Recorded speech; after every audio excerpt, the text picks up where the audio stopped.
Hello and welcome back. Now this is day 2 now. Luckily the weather, look at that, blue skies, so we might stand a chance of doing this without getting soaked today. So today we are doing the front calipers. Alright, so the rear ones have dried, so I can put the sticker on later on. I'm not going to do it just now, I'll do it later. So yeah, we're going to put the front discs and pads in. Now I've never done these on an X350, so this is going to be interesting. So let me show you what I'm about to do. So here are the discs on the front. So they're massive on, they're really thick on the front of this Jag. And this is worn off a bit, look, there's actually an edge. Pads, as you can see, aren't too bad. This is one big caliper, size that. So I'm presuming again, just undo the sliders at the back. Presumably comes off, then unbolt that bit separately. Push the piston in, which I think on this one is not a screw piston, I think. Oh, looking at it, it looks like a normal one. But we'll see, we'll see. So yeah, we've got to take this clip out. I don't know how this comes out. Oh, I ain't got a clue. We'll have a look. So yeah, we'll see how we get on. There we go. There's a lot left on them. I want a good clean up in here. Be careful when you take this off, it just flew across the yard. Comes up with, that's on with some real force, that is, to beware. So yeah, they're not actually gone, but in fact there's a lot left on them still, considering they've been on for 30,000 miles. I think they've done quite well.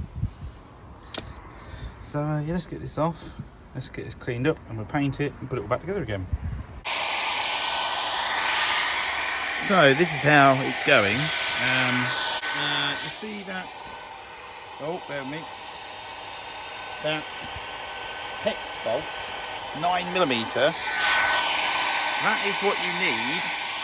is what you need, to do to get the sliders out. Every shop around here seems to have 8mm or 10mm, and nobody stopped at 9mm, so I spent 2 hours trying to get a 9mm. Managed to get one in the end, but of course it's costing me 2 hours now, so and I've got, look at that, I sprayed the inside of there. That's rushing, that is. So hopefully, yeah, we'll get this nice and hardened up and put this side back together again. And I don't know, it's not looking good for starting the other side today. So there we go, that's on the car. These are bloody heavy, I tell you. Calipers drying. Look at that, I can't believe it. I'm going to have to wipe that off with some thinners. But yeah, so the grooves are facing the back of the car.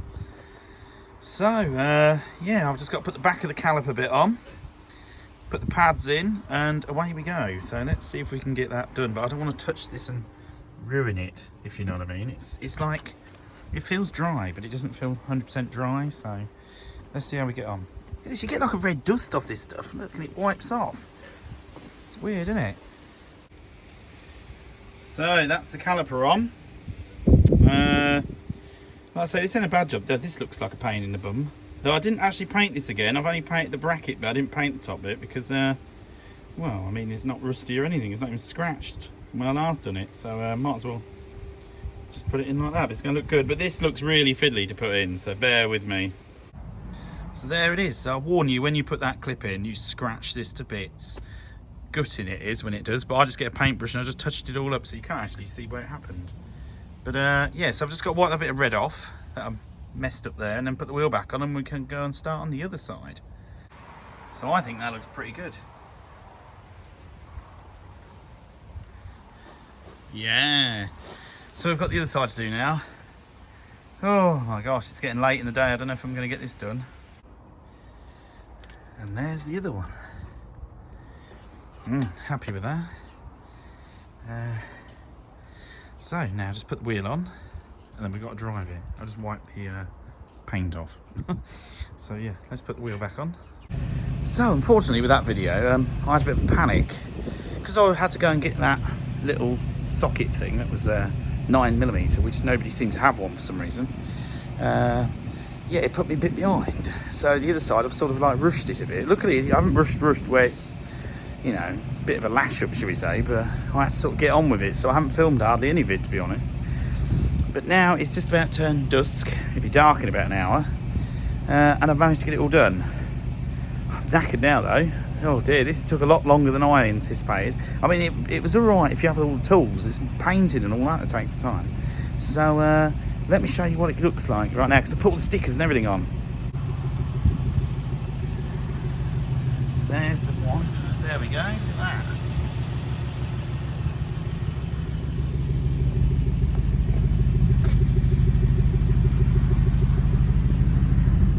So I think it looks alright myself with the silver bit.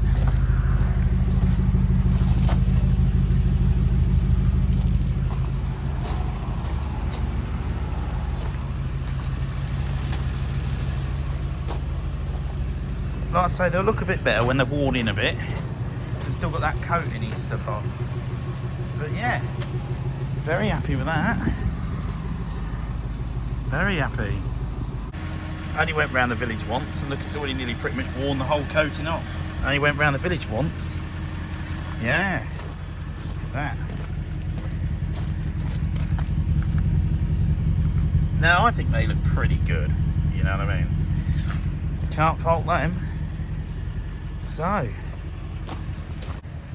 I've just done 3 miles, just quickly around the village. Yeah, it drives great. Yeah, I can't fault it at all. There's no noise, brake's good. Yeah, you can't knock it really. I mean, it's still wearing that coating stuff off, so I'm presuming you have to take it. Well, I think you're supposed to wear brake pads and discs in anyway, aren't you? You're supposed to do like, I think 300 miles or 400 miles or something like that, and not do, well, avoid harsh braking. Obviously, if someone pulls out in front of you, you haven't got a choice. But I think it was supposed to avoid harsh braking and that sort of thing. So yeah, I'd say give it a 100-mile trip, and they'll be nicely worn in perfectly.